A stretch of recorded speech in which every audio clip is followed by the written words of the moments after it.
Hidup, siapa tahu hidup, kehidupan, siapa yang tahu tentang kehidupan.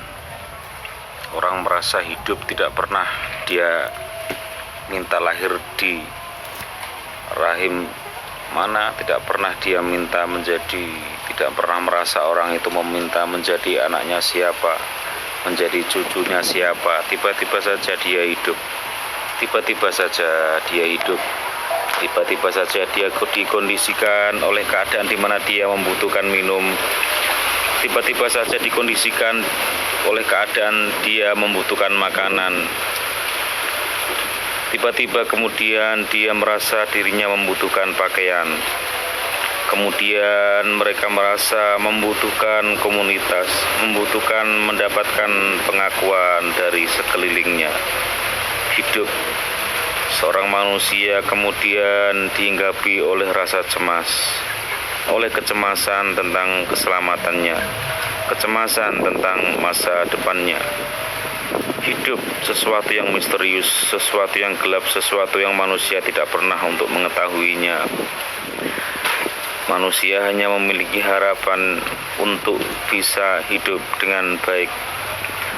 Agar harapan itu terasa lebih aman, manusia kemudian menambahinya dengan doa-doa, dengan ucapan-ucapan yang baik.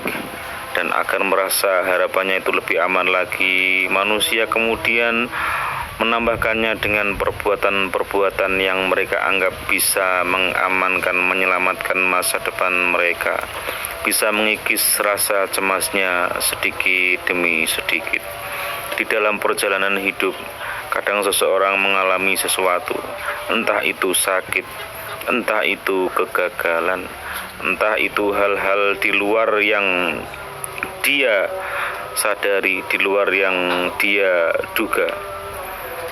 Hal-hal di luar itulah yang kadang membuat rasa cemas yang tadinya sudah menipis itu kemudian menjadi menebal kembali.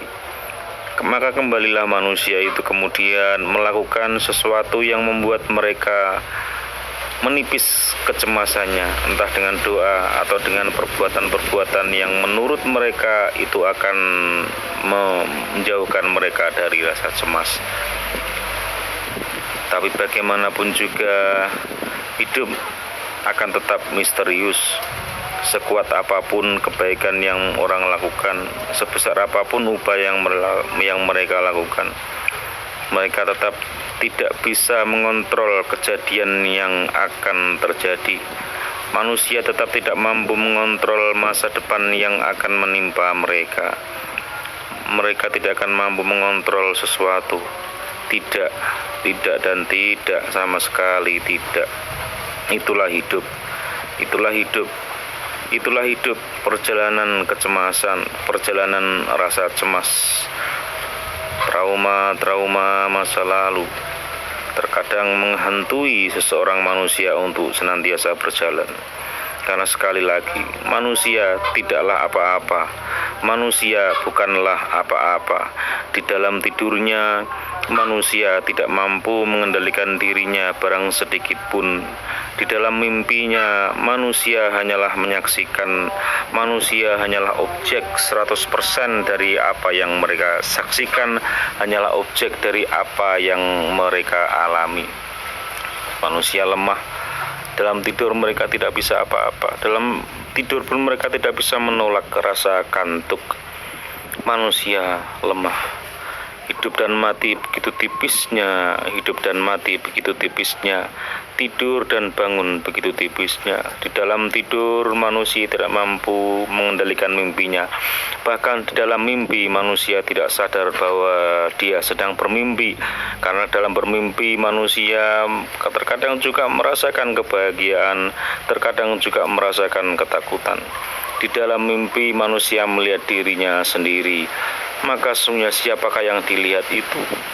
Jika dirinya sendiri yang bermimpi, dan jika dia sendirinya sendiri yang dilihat, maka sebenarnya siapakah dirinya sendiri? Hidup rangkaian masa lalu, masa kini, dan masa depan. Masa lalu yang telah terjadi juga misterius, asal-usul kita sejauh mana, apa yang menjadi sebab kita hadir di sini. Masa kinilah yang terjelas masa kinilah yang terjelas. Tapi masa kini tidak akan bisa tanpa masa lalu. Masa kini dan masa lalu akan terus berjalan menuju masa depan, dan masa depan pun juga tidak jelas. Maka manusia hanyalah memiliki doa. Manusia hanyalah memiliki doa. Usaha manusia bukanlah apa-apa, hanyalah sesuatu yang menurut mereka masih bisa mereka jangkau. Di luar itu sudah di luar kendali mereka. Doa, harapan, tiada lain, tiada bukan, hanya pantas ditujukan kepada yang maha pengendali, yang mampu mengendalikan, yang mampu menjauhkan manusia dari rasa cemas. Maka manusia bertuhanlah yang seharusnya tenang. Maka sejatinya manusia hendaklah bertuhan. Sejatinya manusia hendaklah menyandarkan dirinya kepada sesuatu yang mampu mengendalikan segala sesuatu. Manusia tak mampu mengendalikan apapun. Manusia hanya butuh sandaran yang mampu menjadi pengendali segala sesuatu. Begitulah manusia. Jika manusia menyadari kelemahannya, dia pasti akan mencari tempat bersandar yang kokoh. Karena itulah dia akan selalu melakukan sesuatu, entah amal, entah doa, entah kata-kata yang membuat manusia itu senantiasa dekat kepada yang maha mengendalikan. Maka sangat wajar apabila manusia selalu beramal untuk mendekat kepada yang maha menjaga, yang maha merajai, yang maha mengendalikan. Sangat wajar, sangatlah wajar. Sebaliknya, sangat tidak wajar bila manusia menjauh dari sesuatu yang mampu mengendalikan kehidupan, sedangkan manusia sendiri tidak punya kekuatan untuk mengendalikan. Maka terlenalah orang yang mampu, yang merasa dirinya mampu mengendalikan. Sungguh terlena jika ada seorang yang merasa dirinya itu mampu mengendalikan kehidupan, yang merasa mampu mengendalikan dirinya sendiri. Maka dari itu manusia harus bersandar kepada yang kokoh. Maka kesadaran beragama adalah kesadaran tertinggi, kesadaran yang sangat realistis.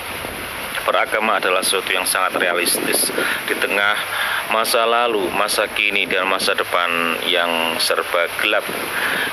Yang seolah-olah terang, sesungguhnya itu gelap. Gelap karena misteri. Barang siapa yang merasa sudah terang, maka sesungguhnya dia sedang tertipu oleh pandangannya, tertipu oleh nafsunya. Nafsu manusia selalu melihat sesuatu secara terbalik dari yang sejati. Sedangkan akal, ruh, kolbu yang jernih selalu mengajak manusia untuk berjalan menuju sesuatu yang sejati, yang tidak palsu, yang tidak fata morgana, yang tidak membuat dirinya terombang-ambing. Hidup, siapa tahu hidup, kehidupan